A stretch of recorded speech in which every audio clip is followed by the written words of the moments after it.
yang sudah berumur putus asa, tidak, tetap di sana ada kesempatan. Janganlah kita putus asa karena sebab sudah tua umur kita, tetap bisa. Ya, jangankan kita manusia, binatang saja yang buas, ya seperti harimau, bahkan ular dan yang lainnya, tatkala kita rajin untuk mendidiknya, ya melatihnya, berubah yang tadinya buas menjadi jinak. Ya, apalagi manusia. Ya. Dan di sana para ulama menjelaskan tentang bagaimana ya kita bisa mendapatkan akhlakul karimah, apa langkah-langkahnya ataupun asbabnya agar kita mendapatkan akhlakul karimah. Di antaranya yang pertama adalah tentunya tafaqquh fid din, mempelajari ilmu agama khususnya di bidang adab ini. Kita sungguh-sungguh mempelajarinya, kemudian kita berupaya keras untuk menerapkannya dalam kehidupan kita. Ya, kemudian juga yang tidak kalah pentingnya adalah berdoa, meminta kepada Allah Subhanahu wa taala agar kita dikaruniai oleh Allah Subhanahu wa taala husnul khuluq, akhlak yang mulia. Kita berdoa kepada Allah Subhanahu wa taala dengan doa-doa yang diajarkan oleh Nabi kita Muhammad sallallahu alaihi wasallam, di antaranya Allahumma kama ahsanta khalqi fahassin khuluqi. Ya Allah, sebagaimana Engkau telah membaguskan ya ciptaanku, bentukku, maka baguskanlah pula akhlakku, ya Allah. Juga dalam hadis yang lain Rasulullah mengajarkan kepada kita doa yang lain. Allahumma hdini li ahsanil akhlaq, la yahdini li ahsaniha illa anta, wasrif anni sayyi'aha, la yasrifu anni sayyi'aha illa anta. Ya Allah, tunjukilah aku kepada akhlak yang mulia. Tidak ada yang bisa menunjukiku kepada akhlak yang mulia kecuali Engkau, ya Allah. Dan jauhkanlah aku dari akhlak yang tercela, dan tidak ada yang bisa menjauhkanku dari akhlak yang tercela kecuali Engkau, ya Allah. Juga di antara sebab yang lain adalah memilih jalis, teman yang baik, ya, dan menjauhi teman-teman yang buruk akhlaknya.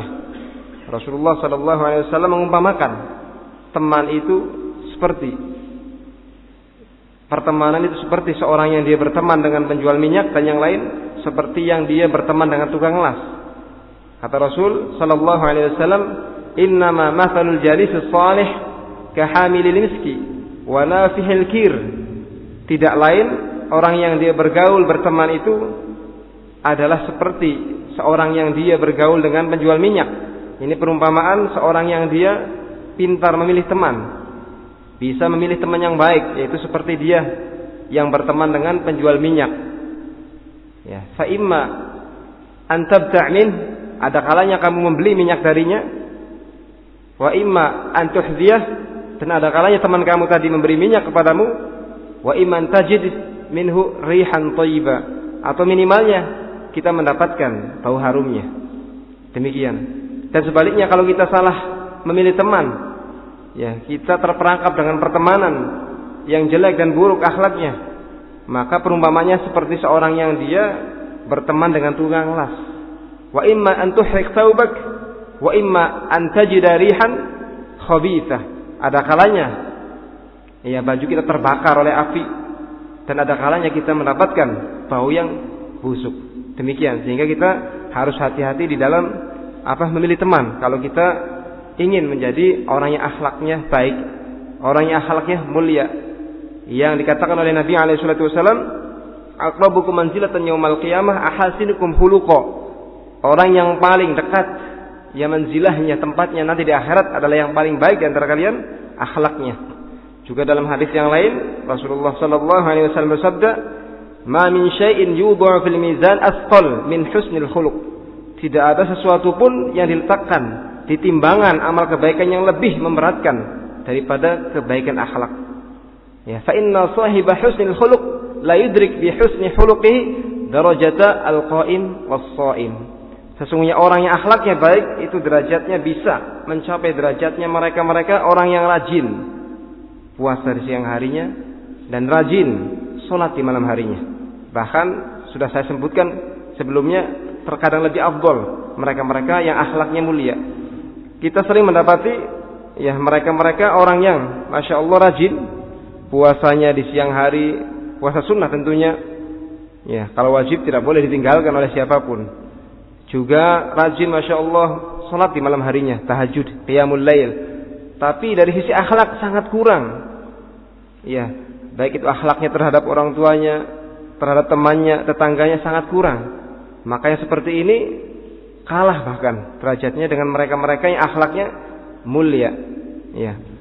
Bahkan telah kita sebutkan bahwasanya seseorang untuk dia berakhlak mulia menjadi seorang pemaaf, penyabar ketika dizalimi, ketika disakiti, menjadi seorang yang dermawan, pemberani, itu membutuhkan yang namanya mujahadah, upaya yang keras melawan hawa nafsu, di mana hawa nafsu itu inginnya ammaratun bisu, senantiasa mengajak kepada kejelekan, keburukan, mengajak kepada kebakhilan, mengajak kepada membalas kejelekan dengan kejelekan, terus kejelekan dan kejelekan yang diperintahkan dan diajak oleh hawa nafsu kita. Tapi orang yang husnul khuluq itu mampu dia untuk menundukkan dan mengalahkan dorongan hawa nafsunya yang senantiasa mengajak kepada kejelekan. Sehingga ini lebih berat. Ya, subhanallah. Sehingga butuh yang namanya mujahadah. Selain kita sungguh-sungguh mempelajari bagaimana akhlak yang diajarkan oleh Nabi kita dan dicontohkan oleh beliau alaihi salatu wasallam, juga kita berupaya bersungguh-sungguh, kemudian diiringi dengan doa yang terus-menerus. Dengan ini semoga Allah Subhanahu wa taala memberikan taufik kepada kita untuk mendapatkan husnul khuluq, akhlak yang mulia. Kemarin sudah kita ambil satu hadis tentang akhlak kepada orang tua. Telah dijelaskan bahwasanya mengapa didahulukan di sini husnul khuluq kepada mereka orang tua. Hal ini dikatakan oleh para ulama dikarenakan mereka orang tua adalah orang yang paling besar jasanya kepada kita. Ya, di dunia ini tidak ada orang yang lebih besar kebaikan dan jasanya serta perhatiannya ketimbang orang tua kita. Terkadang bahkan mereka rela susah payah, ya, banting tulang demi kebahagiaan dan kesenangan anaknya. Sehingga orang yang paling pantas untuk diberikan kebaikan kepadanya adalah orang tua. Sehingga Al-Imam Al-Bukhari membuat judul di sini, Babu qaulillahi ta'ala, "Wasainal insana biwalidayhi ihsana." Bab tentang firman Allah Ta'ala, dan kami wasiatkan, perintahkan dengan tegas kepada manusia untuk berbuat baik kepada orang tuanya. Seolah-olah beliau mengatakan, wahai para pencari adab, ketahuilah bahwasanya adab yang pertama kali yang wajib kalian ketahui dan berikan adalah adab kepada kedua orang tua kalian, ibu dan bapak kalian. Iya. Baik, sekarang kita masuk kepada hadis yang kedua. Insyaallah kita ambil setiap pertemuan satu hadis karena waktunya dibagi sebagaimana usulan kemarin menjadi dua. Yang pertama untuk pelajaran adab dan yang kedua untuk pelajaran fiqih. Qala al-Imam Al-Bukhari rahimahullah ta'ala, haddatsana Adam qala haddatsana Syu'bah qala haddatsana Ya'la ibn Atha' an abihi an Abdullah ibn Umar qala ridha rabbi fi ridhal walidi wa sakhatur rabbi fi sakhatil walidi. Hadis ini dari ucapannya Abdullah ibn Umar, tapi hukumnya marfu, ya, disandarkan kepada Nabi alaihi salatu wasallam, ya, karena isinya adalah di antara perkara yang tidak mungkin di situ akal turut campur, sehingga beliau mengatakannya dari Nabi alaihi salatu wasallam. Qala ridha rabbi fi ridhal walidi wa sakhatur rabbi fi sakhatil walidi. Keridhaan Allah Subhanahu wa taala Rabb fi ridhal walidi, pada keridhaannya al-walidi bapak. Keridhaan Rabb tergantung kepada keridhaan bapak. Wa sakhatur rabbi fi sakhatil walidi. Kemarahan dan kemurkaan Allah Rabb tergantung kepada kemurkaan dan kemarahan al-walidi, orang tua. Hadis ini menjelaskan kepada kita bahwasanya, ya, keridhaan Allah Subhanahu wa taala itu bisa digapai dengan kita bisa membuat ridha orang tua kita. Dan sebaliknya, kemurkaan Allah Subhanahu wa taala akan menimpa kita tatkala kita membuat orang tua kita, bapak kita marah. Di antara faedah yang bisa kita ambil dari hadis ini adalah wajibnya kita untuk membuat ridha bapak kita dan ibu kita. Dengan apa saja yang kita bisa berikan, apakah dengan ucapan yang mulia ataupun perbuatan yang menyenangkannya, menjalankan apa yang diperintahkannya, meninggalkan apa yang dilarangnya. Ya. Bahkan para ulama menyebutkan bahwasanya perintah orang tua itu lebih didahulukan di atas perkara yang sifatnya fardu kifayah, seperti jihad yang sifatnya fardu kifayah, ataupun hijrah yang sifatnya fardu kifayah itu setelah ada izin dari orang tua kita. Tanpa izin maka tidak diperkenankan, tidak diperbolehkan untuk kita berangkat berjihad ataupun hijrah yang sifatnya fardu kifayah, karena disebutkan dalam hadis bahwasanya ada seorang yang minta izin kepada Rasulullah sallallahu alaihi wasallam untuk turut serta bersama beliau berperang memerangi kaum kufar. Maka Nabi mengatakan, "Ahayyun walidak?" Apakah kedua orang tuamu masih hidup? Masih ya Rasulullah. Kata Rasul, "Fa fihi ma fajahid," maka jihadlah kamu pada kedua orang tuanya. Dan subhanallah, ternyata birrul walidain itu tidaklah atau bukanlah perkara yang mudah, sangat berat. Bisa jadi berimbang dengan jihad. Terlebih lagi ketika orang tua kita sudah mencapai masa tua, pikun. Iya, dua-duanya pikun. Subhanallah, rewelnya ngalahkan anak kecil. Susahnya minta ampun. Dibutuhkan di sana adanya kesabaran. Ya, ketenangan. Ya, kalau tidak sedikit saja kita tersinggung akan terucap. Minimal ucapan aduh, itu sudah kita terjerumus ke dalam al-uquq, perbuatan apa? Durhaka kepada orang tua yang dilarang oleh Allah Subhanahu wa taala. Wala taqul lahum uff. Janganlah kalian mengatakan kepada kedua orang tua kalian uff. Itu ucapan yang teringan. Apalagi selain dari itu yang lebih berat dari itu. Lah, maning-maning, lagi-lagi ini, lagi-lagi itu. Gimana sih? Dan seterusnya dari kalimat-kalimat yang menunjukkan ketidaktaatan, kedurhakaan kepada kedua orang tua. Ya, ma'asyiral muslimin rahimani wa rahimakumullah jami'an. Juga didahulukan ketaatan khususnya kepada ibu di atas ketaatan kepada bapak. Nanti insyaallah pada babnya akan kita bahas mengapa ya ketaatan kepada ibu harus lebih diutamakan, didahulukan di atas ketaatan kepada bapak. Insyaallah pada hadis berikutnya. Ya, terkecuali ya ketika ketaatan itu bertentangan dengan perkara yang fardu ain. Ya, maka tidak boleh kita mentaati orang tua kita. Seperti orang tua kita memerintahkan kita di waktu sholat. Ya.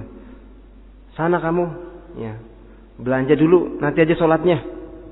Ya, sudah datang waktu maghrib, disuruh belanja ke Indomaret atau yang lainnya. Maka kamu tidak boleh. Kerjakan dulu fardu ain tadi, sholat. Lalu setelah itu dilaksanakan perintah orang tua. Ya. Jadi kalau fardu ain tidak boleh dikalahkan. Ya. Thalabul ilmi bagaimana thalabul ilmi? Ya dirinci. Kalau thalabul ilminya mencari ilmunya adalah tentang perkara yang fardu ain sifatnya, tentang bagaimana cara bersuci yang benar, tentang bagaimana sholat yang benar dalam keadaan dia belum tahu, kalau orang tua menghalang-halangi maka tidak boleh ditaati. Adapun kalau fardu kifayah, mencari ilmunya tersebut adalah sifatnya fardu kifayah, maka harus tetap didahulukan ketaatan kepada orang tua kita, ya. Dikarenakan jasanya yang sangat besar. Wa sakhatur rabbi fi sakhatil walidi, dan kemurkaan Allah pada kemurkaan bapak. Yes, di sini ada tahrim, pengharaman dari membikin marah bapak dan ibu kita. Apakah dengan ucapan, tingkah laku kita ataupun yang lainnya. Jangan coba-coba kita memancing kemarahan orang tua kita. Ancamannya berat. Akan mendatangkan apa? Murka Allah Subhanahu wa taala. Kalau Allah sudah murka kepada kita, sudah. Kita akan dijauhkan oleh Allah Subhanahu wa taala dari rahmatnya, dari kebaikan-kebaikannya dunia dan akhiratnya. Celaka kita kalau kita berani menentang perintah orang tua kita dalam hal tentunya kebaikan, minimalnya yang mubah. Adapun kalau orang tua kita memerintahkan kepada perkara yang mungkar, yang bertentangan dengan perintah Allah dan Rasulnya, ya, maka tidak boleh kita mentaatinya. Kata Allah, wa in jahadaka ala an tusyrika bi ma laysa laka bi ilm fala tuti'huma wa sahibhuma fid dunya ma'rufa. Kalau keduanya jahadaka, memaksa ya, untuk berbuat syirik kepada Allah tanpa ilmu, fala tuti'huma, janganlah kamu taati keduanya. Wa sahibhuma fid dunya ma'rufa, tapi tetap pergaulilah kedua orang tuamu dengan baik. Pada perintah-perintahnya yang lain yang berisi kebaikan atau perkara yang mubah, kita laksanakan. Khusus pada perkara yang tidak dicintai, tidak diridhai oleh Allah Subhanahu wa taala, bahkan mendatangkan murka Allah dan Rasulnya, maka wajib kita tidak mentaatinya. La ta'ata fil makhluqi fi ma'siyatil khaliq. Tidak ada ketaatan kepada makhluk siapapun dalam hal bermaksiat kepada Allah Subhanahu wa taala. Ya, seperti kalau orang tua kita misalkan memerintahkan kita itu cukur aja lah, jenggot nggak pantas. Bagaimana ini? Rasulullah memerintahkan kita, ya, ahfu al-lihya, ya, panjangkan lihya. Bertentangan ini dengan perintah Rasul, maka tidak boleh kita untuk mentaatinya. Tentunya kita menolaknya dengan cara yang halus, lembut, dengan kalimat ataupun bahasa yang baik, sehingga tidak menyakiti keduanya, sehingga dihasilkan kedua-duanya ketaatan kepada Rasul dan juga tidak membuat orang tua marah. Baik, kita lihat di sini syarahnya oleh beliau Syekh Zaid Al-Madkhali rahimahullah taala. Fi hadzal hadithi bayanu tarattubi sakhatir Rabbi azza sya'nuh ala sakhatil abi ala ibnihi al-'aq dzakaran kana aw untha. Dalam hadis ini ada penjelasan tentang ditetapkannya murka Allah karena sebab murka bapak kepada anaknya yang durhaka. Apakah itu anak laki-laki ataupun anak perempuan? Sedikit mungkin saya ingat, ya, banyak terjadi kejadian di mana si anak ketika bergaul, bermuamalah kepada kedua orang tuanya, ibu bapaknya, dalam keadaan kurang baik akhlaknya, kurang sopan, kurang adab. Tapi anehnya, tatkala dia keluar bermain bersama teman-temannya di sekolahnya, ya di kampungnya, dia begitu bisa untuk bermuamalah dengan temannya. Begitu baik akhlaknya dan adabnya kepada teman-temannya. Bagaimana ini? Terjadi nggak seperti ini? Terjadi. Disebutkan oleh para ulama, di antara alasannya adalah bahwasanya orang tuanya, ibu dan bapaknya ketika diperbuat dengan perbuatan yang tidak baik, kurang adab, kurang sopan, tetap sabar, tetap sayang, tidak mengurangi sedikit pun kebaikannya, sabar, sehingga anaknya agak sedikit melunjak. Tapi ketika temannya diperbuat seperti itu, ya diperbuat dengan kurang adab, kurang sopan, lari, cari teman yang lain, sehingga karena dia takut nggak ditemani, nggak ada yang mau bergaul dan berteman dengan dia, akhirnya dia berupaya baik. Ini keliru, ya keliru dengan bimbingan Nabi SAW, di mana beliau memerintahkan, ya kita untuk mengutamakan, ya orang tua kita dengan husnul khuluq, dengan kebaikan akhlak. Dan Allah juga di dalam banyak ayatnya sering menggandengkan antara hak Allah dengan hak orang tua. Anishkurli wali walidaik, agar syukurilah aku dan kedua orang tuamu. Wa qadara rabbuka alla ta'budu illa iyyah wa bil walidaini ihsana. Allah telah menetapkan kepada kalian untuk, ya, beribadahlah hanya kepadaku dan berbuat baik kepada kedua orang tua. Demikian. Wa ma dzalika illa lima lahu minal haqqi. Tidaklah ini ditetapkan, yaitu murka Allah di atas murka orang tua, melainkan karena besarnya hak orang tua kepada anaknya. Fal walidu huwal ladzi tasabbaba fi ijadil waladi. Orang tua dialah yang menyebabkan adanya anak. Dialah yang menjalani sebab dari adanya anak. Fi talabi zawaji bi ummih, dengan menikahi ibunya, mencari pasangan. Untuk apa? Punya anak. Tujuannya apa? Punya anak soleh, supaya mendoakan saya kalau saya mati, bermanfaat, berguna bagi saya di dunia dan akhirat. Nah, itu tujuan dari orang tua muslim yang berakal. Ya, tidak sekedar menikah, tapi kepengen memiliki keturunan yang soleh, yang baik, yang berguna dan bermanfaat bagi keluarganya, bagi agamanya dan kaum muslimin secara umum. Wa huwa alladzi kafalahu wa ra'ahu wa huwa fil mahdi thumma at-tufulah thumma fi sinni asy-syababi wa ma ba'dah. Dan dialah bapak yang menanggungnya segala macam keperluannya, jajannya, makannya, ya, dan yang lainnya, kebutuhan yang lainnya. Wa ra'ahu, dan memeliharanya, ya, memperhatikannya. Wa huwa fil mahdi, dalam keadaan dia dalam buayan, masih bayi, masih diayun. Tsumma tufulah, kemudian berinjak menjadi kanak-kanak, tetap dikasih di situ perhatian. Iya. Tsumma fi sinni syabab, kemudian sampai anak ini mencapai usia muda. Wa ma ba'dan, dan seterusnya, tidak pernah putus kasih sayangnya, tidak pernah berkurang sedikit pun kasih sayangnya kepada anak-anak. Ya, subhanallah. Kecuali ketika sudah tua memang enggak bisa lagi memperbuat, kecuali hanya mendoakan saja. Sudah tua renta, enggak bisa berupaya, ya, mengharapkan kebaikan dari anaknya, balas budi dari anaknya. Wa hakadha al-walid, ya, yar'a waladahu wa in kana kabiran. Demikian bapak, tetap dia terus berusaha menjaga, memperhatikan anaknya meskipun anaknya sudah besar. Iya, sudah besar, bahkan sudah berkeluarga, sudah punya anak, anaknya diberikan kebaikan, cucunya diperhatikan. Kalau bapaknya anaknya ini nggak mampu untuk menyekolahkan, disekolahkan sama kakeknya, sama neneknya, Subhanallah, tidak terputus-putus kebaikannya. Sehingga wajar kalau Allah dan Rasulnya merintahkan kita untuk sungguh-sungguh di dalam memperhatikan orang tua kita, memberikan husnul khuluq kepada kedua orang tua kita. Fa innahu la yaqsur fi ri'ayatihi abada. Sesungguhnya orang tua kita tidak berkurang ya selamanya perhatiannya kepada kita semua. Ya, anak-anaknya. Lidza tarattaba ala birrihi ridallah azza wa jalla 'ala al-bar. Oleh karena itu ya ditetapkan ya untuk berbuat baik ataupun ditetapkan dengan berbuat baik ini adanya ridha Allah Subhanahu wa taala bagi siapa yang berbakti kepada kedua orang tuanya. Ya. Wa tarattaba 'ala al-uquqi as-sakhat min Allah. Dan Allah tetapkan karena sebab durhaka kepada orang tua adanya murka Allah Subhanahu wa taala. Ya, kalau kita dimurkai, dimarahi oleh teman kita masih bisa cari teman yang lain. Ya, dimarahi oleh guru kita masih ada guru yang lain. Ya, dimarahi oleh kepala desa sini masih bisa pindah ke tempat yang lain. Tapi kalau kita dimurkai, dimarahi sama Allah mau lari kemana? Ini bumi Allah Subhanahu wa taala, tidak bisa lari.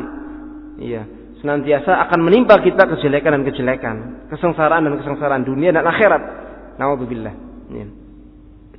Li'anna al-jazaa'a 'inda Allah min jinsil amal, karena balasan itu di sisi Allah tergantung jenis amalannya. Amalannya dia membuat murka orang tua, padahal Allah memerintahkan untuk berbakti dan membuat ridho keduanya, maka Allah balas dia dengan kemurkaannya.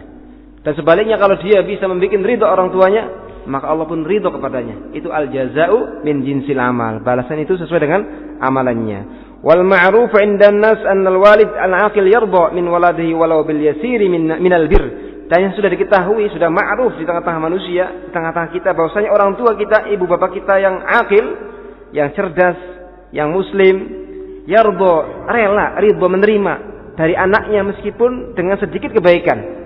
Enggak apa-apa lah dikasih segini, mungkin anak saya belum mampu. Enggak dikasih juga enggak apa-apa, mungkin belum dapat kerjaan, masih memaklumi. Iya. Fala yu'annituhu wa la yuqihu fi asbabil 'uquq. Tidak mau orang tuanya itu memberat-beratkan anaknya. Ya, melihat kondisi anaknya, oh susah. Enggak minta, bahkan memberi. Seringkali ini terjadi. Kita ketika ziarah kepada orang tua kita, bukannya kita ngasih malah dikasih. Lihat kondisi kita yang masih belum mapan. Ya. Wala yuqihu fi asbabil 'uquq, dan tidaklah orang tua kita menjerumuskan kita kepada sebab-sebab yang membuat kita durhaka. Seperti memberikan kita menuntut kepada kita dengan tuntutan yang berat. Saya minta ini, tolong cari ini, tolong ini. Dalam keadaan kita tidak mampu, akhirnya berdurhaka kita. Tidak seperti itu orang tua, alhamdulillah. Mereka hatinya sangat lembut ya kepada kita dan memahami kondisi kita. Bal yajuruhu daiman ila maradiyallah, ila maradillah azza wa jalla wa yujannibuhu ma fihi sahatul bari wa jalla fi ulah. Bahkan orang tua kita senantiasa mengajak kita kepada perkara-perkara yang mendatangkan ridha Allah Subhanahu wa taala dan menjauhkan dari murka Allah Subhanahu wa taala. Mungkin untuk kesempatan ini kita cukupkan pelajaran adab ya, karena kita masuk kepada sesi kedua yaitu pelajaran fiqh muyassar sesuai dengan yang kemarin diusulkan.